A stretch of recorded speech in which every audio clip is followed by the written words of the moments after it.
the way, cheers. Cheers. Non-alcoholic. No, this is just diet soda, because we're healthy. Right? Diet soda. It's about chemicals and shit. Will glow in the dark. Yeah, this is actually worse than probably alcohol, I'm thinking. Yes. Never mind. At the in-store tonight. What? At the in-store tonight. Yeah. I saw people shaking when they were coming out. Yeah. And crying. Well, I punched a few in the face. Well, I said to one girl, "What did he do to you? Did he hit you?" Because she was crying, and she was so thrilled with meeting you. It's somewhat of a trip in a way. I mean, people get closer and they start to shake and tremor and shit. Oh my god! Oh my god! Oh my god! Do you ever get used to it?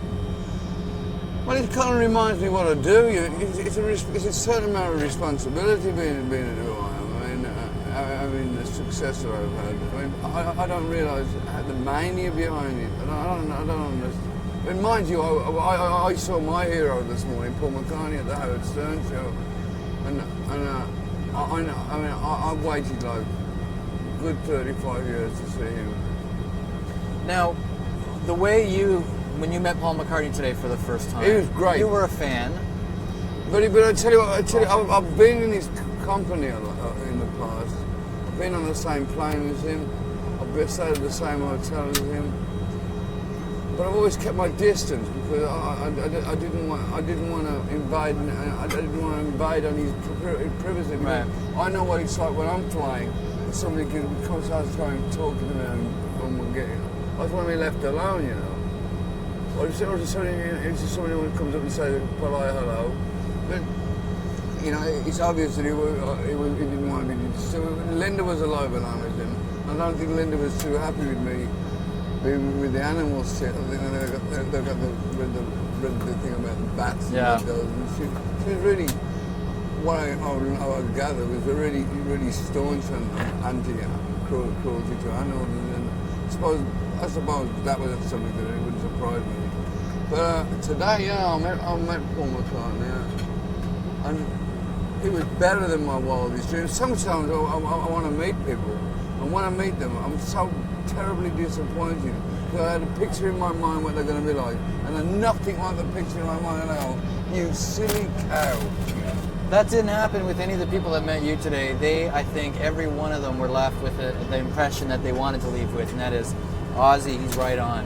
You know, he's my hero, and I'm glad. I mean, the whole album title was kind of weird the way it came about. There wasn't a track on the album which would fit with the cover. You know, if you see the picture, it looks like an alien. That's your real X-ray. Really, yeah. Okay. So what have you thought to myself? Just start thinking of it. So I go, where did it all begin for me? And I said to myself, Black Sabbath. And I think before it was Black Sabbath, it was Earth. I mean, yeah, it's down to Earth. I went, bing, down to Earth. It was down to Earth. I got into the music business. The album looks like an alien, and I like to try and think that I'm somewhat of a down to length for me. It's fun to do what I do because how many people do you know that would do that? You know, a lot of bands that want to get success to do that. You know, but I don't need to do that. I just do it because I want to. You know, and it makes people happy. You know, I don't mind doing it. I don't think you see that. I want to talk about Down to Earth in a second, but I was talking with someone when they came outside and they said, I gave Ozzy a rubber bat to hold in his mouth while I took a picture. And all I could think of is your reaction to that. Do you ever want to say to people, stop with the bats and the doves? It was something that happened over 20 years ago. You know what it is? It's like it'll always be as much as I did a radio interview today, and I mean, can you imagine how many times I've answered that question? I mean, the Alamo, the doves, the bats, it's like that's all they ever ask, and I go, Jesus Christ, do your homework, man. You know, it's a guy who got to do a radio show today, and the guy goes, just a simple yes or no. Bats, yes or no? And I go, give me a break, you know. It's like, Yeah, like I know what it reminded me of is almost my reaction. it's like would be- when you're talking about Mick Jagger. I mean, the press are always asking him if he had a homosexual relationship with David Bowie, and he goes yes and carries on now. But it drives you nuts, man. And that's why they keep on the same bullshit. It's almost like William Shatner on the Star Trek skit on the Saturday Night Live. Yeah. Did you see that skit? Yeah. People, get over it. It was something I did on a lark, on a whim, 30 years ago. Get over it. Yeah, it's Get a right. life. Yeah. It's kind of like that for me. People come. I think I've got some divine powers. I get kind of whingy at that. I get kind of embarrassed, you know. I'm just a guy, man. It's a guy that's had a lot of good fortune and a lot of fun in my life, and I've been able to give a lot of other people fun as well, you know. It's been a lot of hard work as well, you know. I haven't just sat there back and down and have my face peeled off and change colour and tell people I can fly if I really think I can, you know. And What gets me through is just talking to the fans, how important they are to you. yeah, You've always said you love the fans. yeah. But right off, you know, a couple lines in there, you are not the Antichrist. Well, that's You are not. exactly what you were saying, you know. Get over it, man. It was just a weird thing. You know, I'm just a regular guy, you know. I can't say I'm a regular guy, because I'm not a regular guy. I've tried my best not to become a big-headed dickhead, you know. I try and do a service for people, and I respect people's. You can't really. There comes a point when you gotta go. Hey, this guy's he's getting on my tits now, and this guy's taking it beyond. Like he'll come back with another thing to sign, and you're in the freezing cold, and they go, just wants one more night of money, and he goes into his back with the car and comes out with another 15 bootleg album covers and another 9 guitars, and you go, you know what, man, you're really taking it a bit far, you know. Oh, Ozzy, and then he goes, I've got to go now. I'm getting cold. I've got other things to do. And he'll turn around to me and go, Ozzy, you're an asshole. I go, well, you can't please everybody, you know what I mean? It's all right for some. Yeah. I let that happen to me.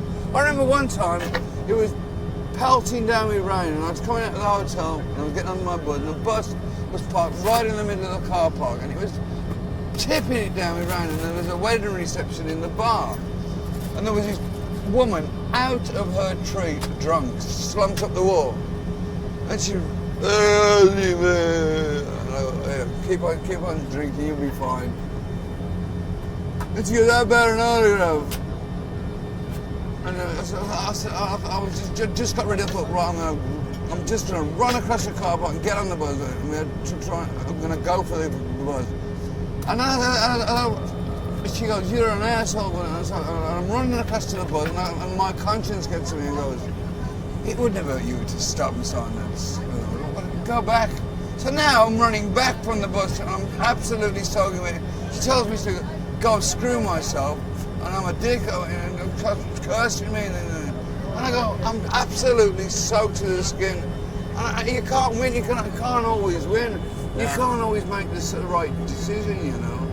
Some people, there's people that what we call in the game, the professionals, the people that know where you're going to be, and they're there with like 4 guitars, and you know It's going to be on eBay the next day. I just pops out of the You know that you're going to go on eBay the next day. I've so actually seen it happen, you know.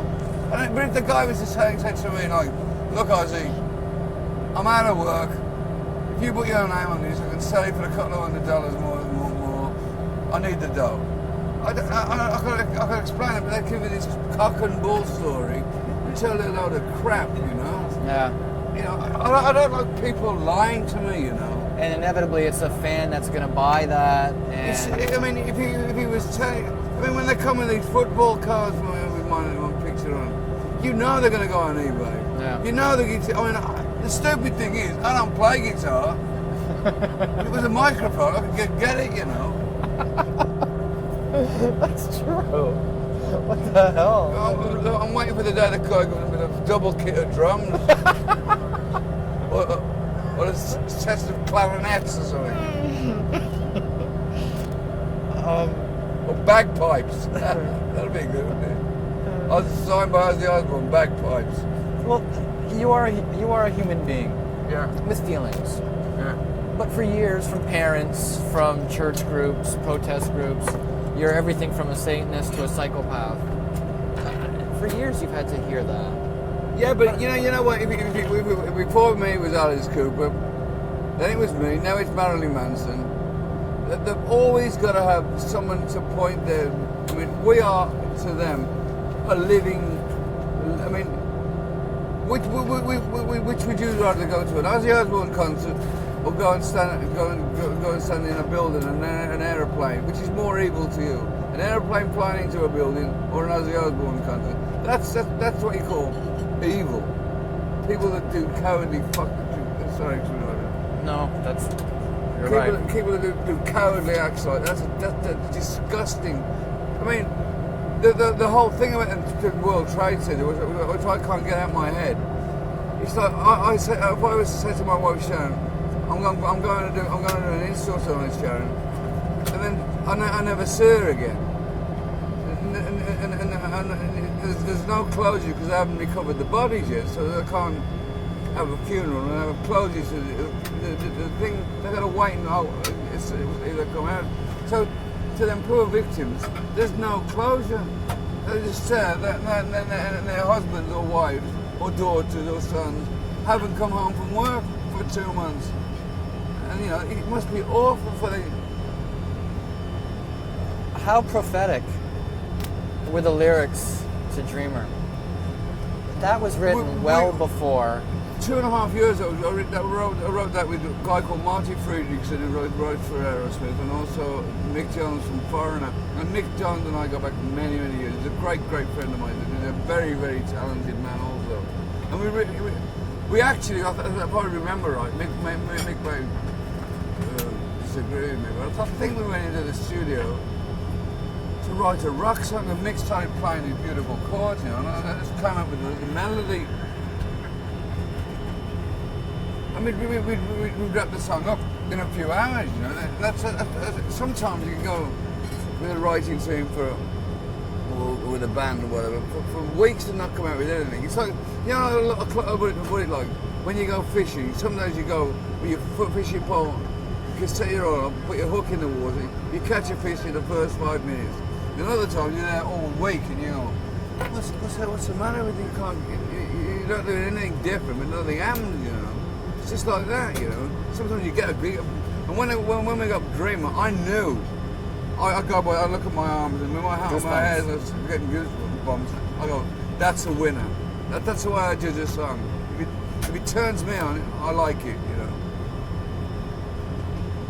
And I ain't been so bad. I ain't done so bad since I started it, you know. Lofty thoughts in Pardon? that. Lofty thoughts in that song. I mean, beautiful sentiments, but big ideas in that song. Well, it's kind of what I'm always thinking. I mean, it's a sick. I mean, it's a sick thing. I couldn't have sat down and robbed that thing after the World Trade Center and the Pentagon thing. Couldn't have written it any better, you know. I know. I mean, That's the scary part. It's kind of like it's kind of wacky, you know. Scary, you know. I mean, it's kind of like Ozzy's Imagine, you know. I was thinking that's the same sentiments in the John Lennon song as that. But what I would like to do is people who have accused you of things over the years, let them listen to that song. But no one will. I mean, they'll listen to Facing Hell. They'll miss Dreamer. They'll miss all the. See the word hell or Satan or devil or nightmare. I mean, I really don't like talking about my lyrics because whatever you want to make my lyrics out to be, that's your choice, you know. Somebody will probably hear Dreamer and think it's something weird, you know. People are really weird. I buy, I don't know about you, but I buy a record to be entertained. I don't buy a record to go, the first sentence of the first lyric added to the last sentence of the fourth song means Ozzy will kill his wife tomorrow night, you know. Well, even the live presentation, you end every show off, or even some songs. They don't down here. I love you all. God bless. Every night I end my show, I say, God bless you all, stay safe. What it's like every night now, I go, make sure if you've been drinking alcohol or taking any mind-altering substances, make sure you don't drive your car, leave your car here. Because I want to come back next year and kick your ass again. So I say, every show I do that. And I've done that for years. But they don't want to hear that. You know, they say, Black Sabbath, you know, they just think, they just paint me with one colour, you know. I don't want to be like one of these pricks anyway, you know.